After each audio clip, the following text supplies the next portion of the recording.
The U.S. unemployment rate at the end of the first quarter in March of 2009 was 9%.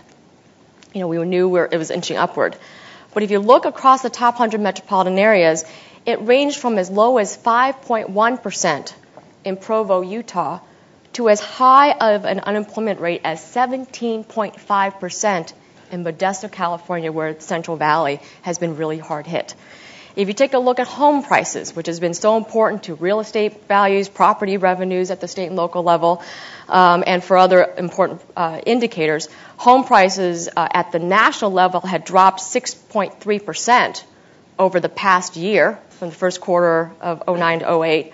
But if you look across the top 100 metropolitan areas, home prices dropped as severely as 30% in 1 year in Stockton, California, again near Central Valley, and in Vegas.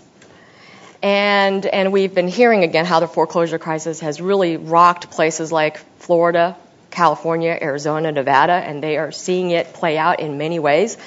But then the home prices actually increased in some parts of the country, rose by 4.7% in Houston, and in some places in upstate New York.